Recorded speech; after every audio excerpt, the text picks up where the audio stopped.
secondes la trajectoire d'un obus. Mais il fallait 2 jours de programmation pour rendre possible ce calcul.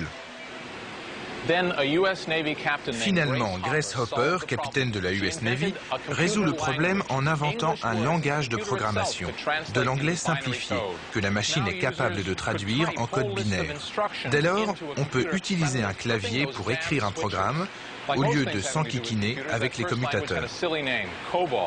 Ce premier langage, baptisé COBOL, ouvre la voie à d'autres, tels le Fortran ou le BASIC, qui contribuent à rendre les ordinateurs plus faciles à utiliser. Aujourd'hui, programmer consiste à taper de longues listes d'instructions sur le clavier d'un ordinateur.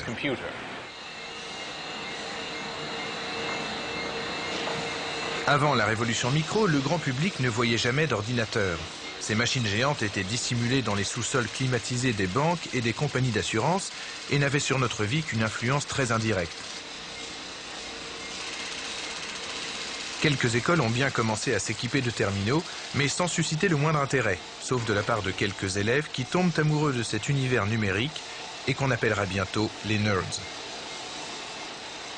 Un jour, j'ai emporté chez moi un livre sur le PDP-8 et c'est devenu ma Bible.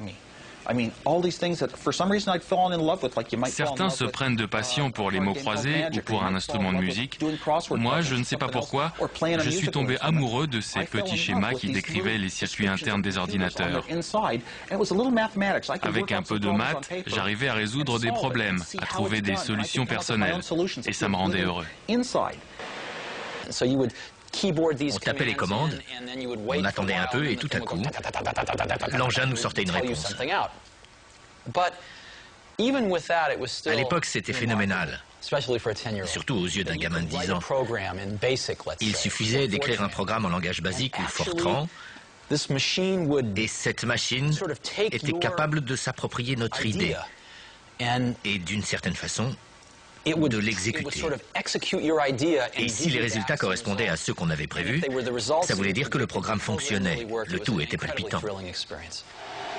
Posséder son propre ordinateur, le rêve de tous les nerds. Cela a été rendu possible par une innovation technologique. J'ai nommé la puce, le microprocesseur. Voilà ce qui vous permet de poser un ordinateur sur votre bureau. Les ordinateurs des années 50 étaient énormes parce qu'ils contenaient des milliers de ces tubes à vide. Les tubes ont d'abord été remplacés par des transistors, encore trop gros pour construire des ordinateurs domestiques. Puis, on est entré dans l'ère de la miniaturisation. Cette petite plaquette de silicium contient plus d'1 million de transistors. Le microprocesseur a engendré le micro-ordinateur. Et c'est pour ça qu'on parle de Silicon Valley et pas de Computer Valley. Voici le siège d'Intel, fondé par les inventeurs du microprocesseur. Intel a été créé il y a 28 ans par une poignée d'ingénieurs en désaccord avec leur patron. Aujourd'hui, leurs puces font tourner 85% des ordinateurs dans le monde.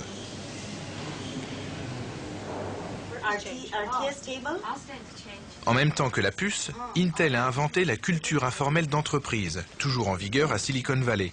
Pas de parking réservé, OK Bob au lieu de oui monsieur le directeur, et pas de bureau, seulement des box. Voilà le box du président.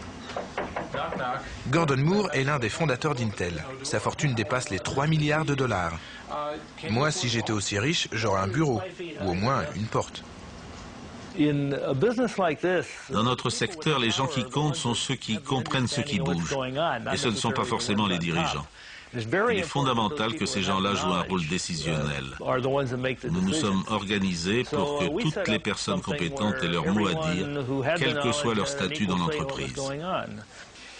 En 1974, Intel produit la puce 8080, assez puissante pour faire fonctionner des ordinateurs. Mais bizarrement, à Intel, personne n'y pense. Leur produit est destiné aux machines à calculer et aux feux de circulation. Intel détient tous les éléments pour créer la micro-informatique, mais l'étincelle ne jaillit pas. Heureusement, elle s'allumera ailleurs. En janvier 1975, la couverture d'une revue annonce la naissance du premier micro-ordinateur, baptisé Altair 8800. C'est l'idée saugrenue d'un ancien officier de l'armée de l'air, Ed Roberts.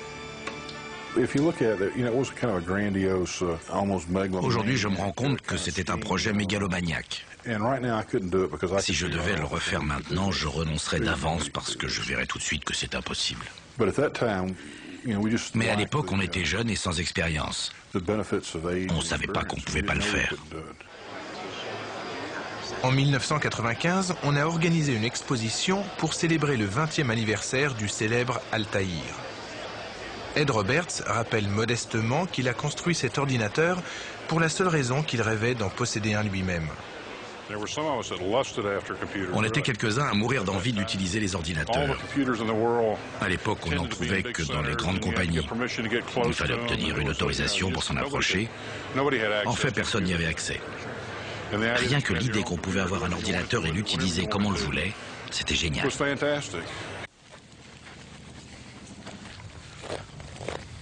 Cette idée géniale et irréaliste s'est concrétisée bien loin de Silicon Valley et des pompes de l'électronique. Dans le désert du Nouveau-Mexique, à Albuquerque, où Ed Roberts possédait une fabrique de calculatrices appelée MITS.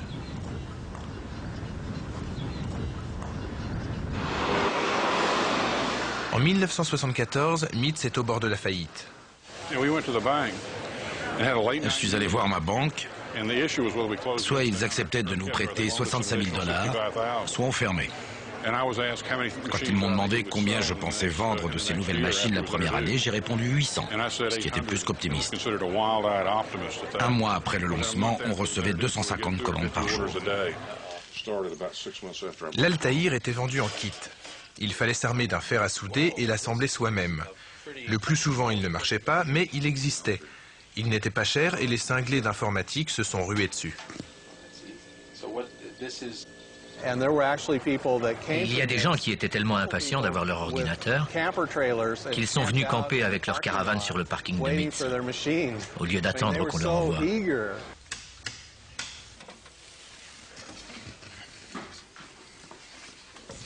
This is an Altair computer, the first personal computer. Moi aussi j'ai un Altaïr, et pas n'importe lequel. La deuxième machine fabriquée.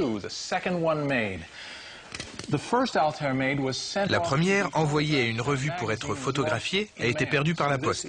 Cette boîte est donc le plus ancien ordinateur individuel au monde. Une pièce de collection qui marche toujours. Mais pour faire quoi? Sur le devant, il y a des rangées d'interrupteurs et des voyants lumineux. Derrière, il n'y a rien. Aucune prise qui permette de brancher un clavier, un moniteur ou une imprimante. En fait, cette machine ne sert quasiment à rien. Pourtant, ceux qui en possédaient une en 1975 étaient ravis.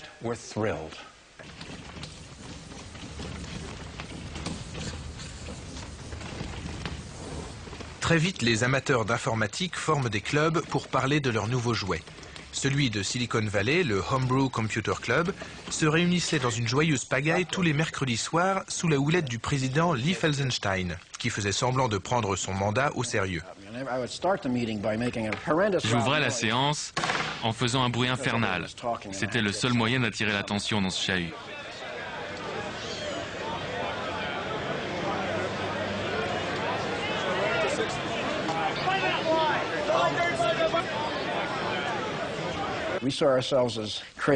On se prenait un peu pour des savants fous, au génie méconnu.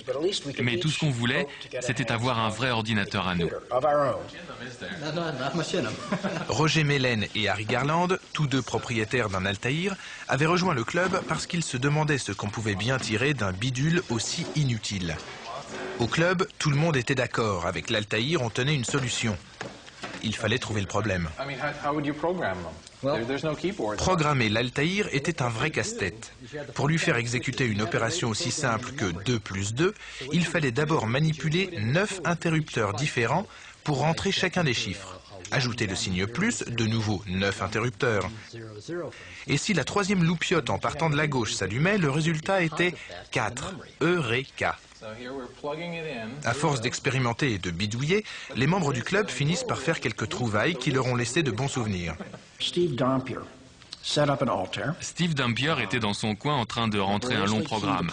Quelqu'un s'est pris les pieds dans les fils et a débranché l'appareil. Steve a dû recommencer à zéro. On se demandait ce qu'ils trafiquaient et pourquoi ils se donnaient tant de mal pour voir clignoter quelques loupiottes. On posait un poste de radio à côté de l'Altaïr et ils se mettaient à jouer de la musique.